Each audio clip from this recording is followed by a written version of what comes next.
Terlalu banyak belajar dan kurang tidur membuatku merasa seperti zombie. Coklat akan membantu, ya kan? Jadi, dengan mengantuk aku jalan ke bawah. Hah? Kenapa seluruh keluargaku di sana dengan koper mereka? Apa kalian mau pergi ke suatu tempat? Ya, ke Colorado untuk liburan ski. Hah, itu keren sekali. Kau yang terbaik, Ayah. Tidak denganmu, Helen. Kau harus belajar. Dan ini adalah hadiah spesial untuk Christine karena menangkan beasiswanya. Apa? Jadi kalian akan meninggalkanku begitu saja hanya karena nilai yang tak berarti? Ini sangat tak adil. Terserahlah. Aku bahkan tak butuh mereka untuk pergi denganku. Shh. Kemarilah. Aku akan memberitahu kalian sebuah rahasia. Aku bisa pergi ke resort ski sendiri dan lebih bersenang-senang. Tapi bagaimana, tanya kalian? Ini disebut dengan lucid dreaming. Aku pertama kali mendengarnya lewat film yang paling populer, Inception. Dan sadar kalau aku mengalami hal yang sama sebelumnya. Sejak itu aku jadi ahli dalam hal ini. Jadi sebelum pergi tidur, aku hanya perlu menulis skenario di mana aku ingin pergi, dengan siapa dan apa yang ingin kulakukan. Dan 3, 2, 1. Aku tertidur dan menjalani kehidupan terbaikku. Nyatanya, bisa dibilang kalau mimpi indah rancangan sendiri ini seperti pengobatan bagiku. Karena, jujur saja, kehidupanku yang sebenarnya membosankan. Tak peduli bagaimana beratnya aku berusaha, aku bukan tandingan bagi saudara tiriku, Christine. Di mata ayah dan nenek, anak dari seorang dokter di bidang fisika, dan juga cucu dari profesor sejarah, secara otomatis harusnya jadi ensiklopedia berjalan atau semacamnya. Tapi sayangnya, aku tak unggul dalam bidang akademis. Mereka perlakukan Christine seperti permata berharga dan aku seperti batu tua membosankan. Tiap minggu biasanya dia dapat nilai sempurna atau memenangkan penghargaan. Lalu semua keluargaku menghujaninya dengan hadiah dan pujian. Sementara aku diperlakukan seperti orang asing di keluargaku sendiri. Memikirkannya saja membuatku ingin menjerit. Jadi mereka ingin aku tinggal di rumah dan konsentrasi untuk ujian besok, Tidak, silakan berharap. Jadi sebaliknya, ku ambil penaku dan mulai menuliskan naskah mimpi yang luar biasa malam ini. Mari kita lihat. Itu benar.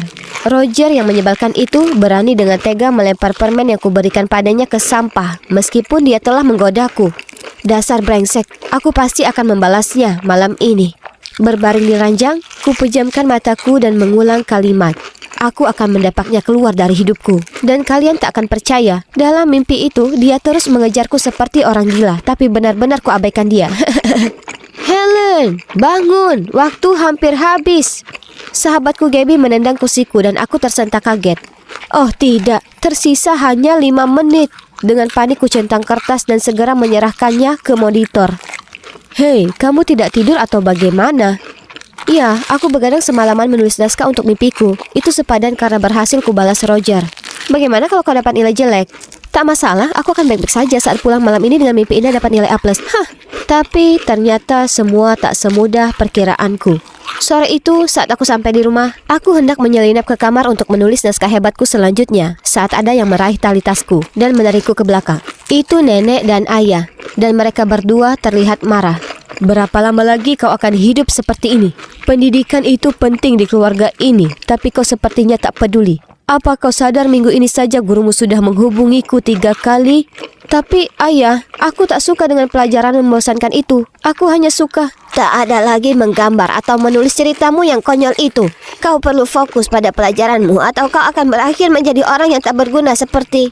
Ia tiba-tiba berhenti yang mana membuatku penasaran. Seperti siapa? Tapi tak satu pun dari nenek atau ayah yang berkata sesuatu. Mereka hanya beranjak pergi dengan meninggalkanku sendiri. Jujur, aku tak pernah ingin mengecewakan mereka seperti itu. Jadi kali ini akan kucoba yang terbaik supaya tak kecewakan mereka. Ayah, nenek, lihat, aku dapat B+ untuk ujian matematikaku. Tidak ada yang peduli. Ibu tiriku memeluk Christine dan melihatnya dengan mata berbinar. Putriku yang luar biasa. Aku tahu penghargaan murid teladan mudah sekali bagimu, tidak seperti orang lain. Kemudian ia menoleh padaku dan bergumam, Helen, ayolah, kau permalukan dirimu sendiri.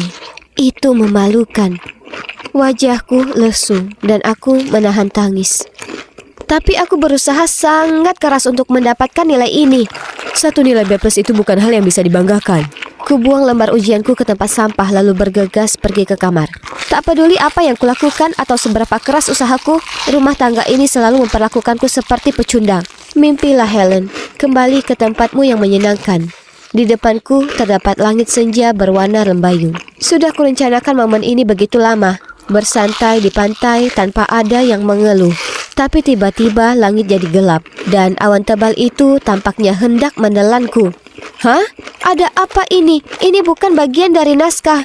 Ketakutan aku lari ke hutan, tapi sangat gelap dan seram di sini. Lalu aku tersandung ranting dan terjatuh. Aduh! Saat ku gosok pergelangan tanganku dan mulai menangis, tiba-tiba seorang wanita asing muncul. Dia membawaku ke rumah kayu di ujung hutan dan dengan lembut membantuku membalut lukaku. Wanita ini, ya, dia tak membuatku takut sama sekali. Sebaliknya, aku merasa hangat berada di dekatnya. Penasaran, ku coba mendekat melihat wajahnya, tapi kemudian tiba-tiba aku terbangun dan menyadari air mata mengalir di pipiku.